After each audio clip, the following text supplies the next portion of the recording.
Patty Simpson of Simpson Math.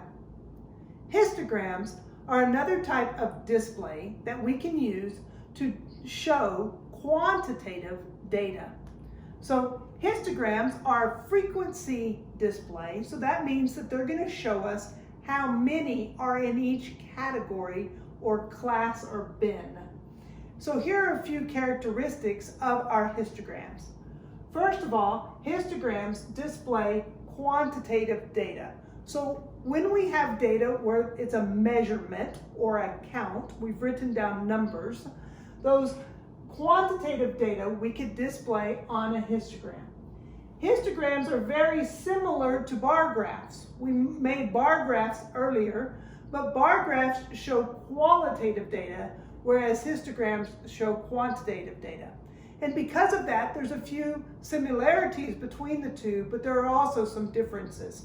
So for instance, with our bar graphs, we had nice, concise categories. We knew, because it was qualitative data, it was categorical data, what our individual categories were. And notice that because they're very specific, there are spaces between my bars. Whereas with qualitative data, they're numbers, and numbers just go on forever and ever, and they meet with one another. We have to decide on a beginning point and an ending point. And in fact, with some of our quantitative data, it's continuous. We can get closer and closer or more precise. So we use a number line when we have our horizontal axis on a histogram. It's going to be a number line because our variables there are being measured with numbers. And so it's continuous, and so we're going to count by a continuous value. And so notice, because of that, our bars end up touching one another. So in a bar graph, those bars are separate, but in a histogram, they're touching. But there are some similarities as well. For instance, we saw with bar graphs that we want to make our bars the same width every time. That's going to be true with our histograms as well. We're going to make our bars the same width every time. And in fact, once we decide on what we're counting by, we need to continue to count by that number from that point forward. With our bar graphs, we saw that we should always start at 0 on our vertical axis to count our frequencies. That's going to be true with our histograms as well. We need to start at 0 for that vertical axis when we're counting the frequency in each category. A few other things that are similar. The bar graph, we saw we needed labels on each side. We're going to need labels on our histograms as well. And we also always need a title on our displays. And we're going to need a title on our histogram as well. So this is kind of an idea of the histogram versus our bar graph.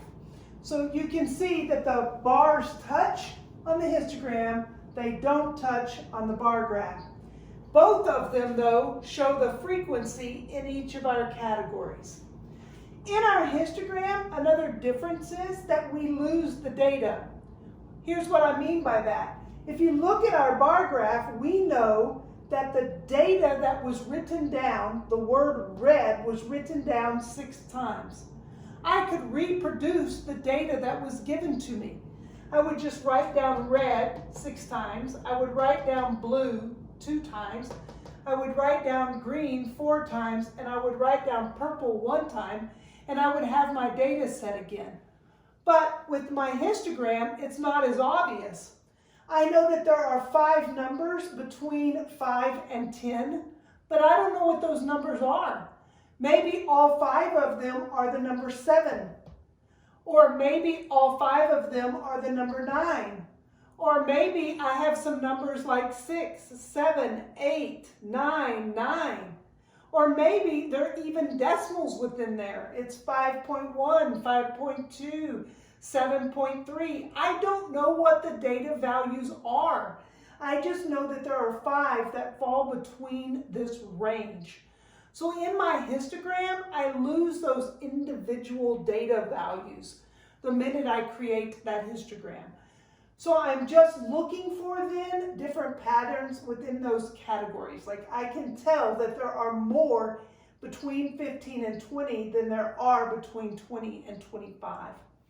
So it's a good way to display the data, but you do lose your individual data values in the histogram. In both of them, it's easy to spot which category has the most and which category has the least. Our histograms always show quantitative data, whereas our bar graphs show qualitative data. We're going to practice making a few histograms. Math Made Simple is some math. Thanks for watching.